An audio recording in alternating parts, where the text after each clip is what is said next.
ci ndigalal Serigne Mountakha Mbacké Bassirou xalifa général des Mourides yàlla na fi yàgg lool Mbacké ci ànd ak wér ci ndigalul Serigne Abo Mbacké xalifa Serigne Fallou Mbacké Serigne Bassirou Mbacké Falilou jëwrinu kër Serigne Fallou Mbacké Serigne Seydou Sy communicateur religieux de la banlieue ki jeex tàkk ci Cheikh Mohamed Fadel Mbacké mooy yëgle ak di woo képp ku dib jullit képp ku yaakaar Xaadim Rasul ci grande journée delloo njukkal ak sant Serigne Fallou Mbacké gi muy def at mu nekk bu ren bi dimanche lay doon di yem ak juróom-ñaari fan ci weeru octobre atum 2018 ca terrain marché jeudi corniche Guédiawaye bëccëgu ren gi ñu dara jaale ko Serigne Mbacké yu fay jëwrinu xalifa général des Mourides ñu fas fa yéene delloo njukkal Serigne Cheikh Sidil Mokhtar Mbacké Serigne Bass Bara Mbacké ak Serigne Abdoulaye Samba Sy muy doon ci sous le patronage bu Pape Gorgui Ndong ministre de la jeunesse monsieur Alioune Sall maire de la ville de Guédiawaye doon ni directeur général CDC monsieur Lamine Diop président directeur général Elite Transit marraine ya soxna Momi Kébé mu Serigne Saliou ajaratu soxna Fatou Bintou Pouy Mbacké moom Cheikh Abdoul Karim Fallilou madame Ndeye Binta Camara mu Serigne Khadim Gueye mu El Hadji Bara Fallilou invité d'honneur son excellence monsieur Macky Sall président de la République du Sénégal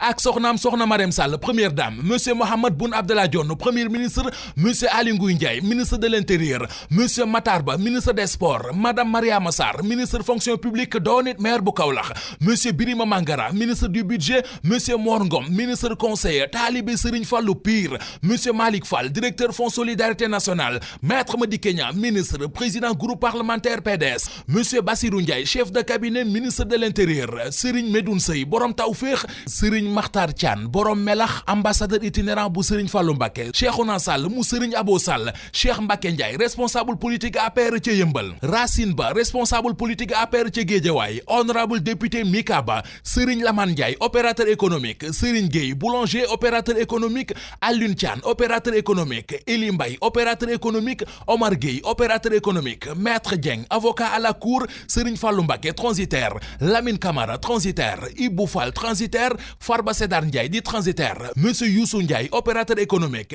Khadim Diagne mu Serigne Mbacké Soxna Lo Cheikh Assane Fall médecin traditionnel mu Serigne Djili Fata Souley Diagne opérateur économique Cheikh Bakary Diouf sëtu Buur Coumba Ndoffène Diouf bi Cheikh Abdoulaye Diop borom Xaas Nazir Samb directeur général Africa Bloom madame Nene Fatoumata Tall PCA Lonase responsable des femmes APR de Guédiawaye soxna Yaama Diarra mu Cheikh Baba Fall ak soxna Fatou Diop di commerçante ca marché jeudi programme baak nañu koy tëralee 10h ba midi njàngum alxuraanul karim lay doon prestation kuréelu xasaayid yi bu ñu demee ba 14h ñu def berndel yi 14h ba 20h njàngum xasida di ci ànd ak Serigne Malick Seck Modou Galas Mbaye ak Cheikh Diop Mbaye 20h ba 21h conférence bi ñu ciy ànd ak Serigne Saliou Samb 21h ba 22h ci la cérémonie religieuse bi 22h jàpp minuit tabala Serigne Fallou Seck ànd ak groupe am ñooy nekk ca bâche ba bés baa ngoog bu ko kenn wute journée delloo njukkal ak sant Cheikh Mohamed Fadel Mbacké dimanche 7 octobre 2018 ca terrain marché jeudi corniche Guédiawaye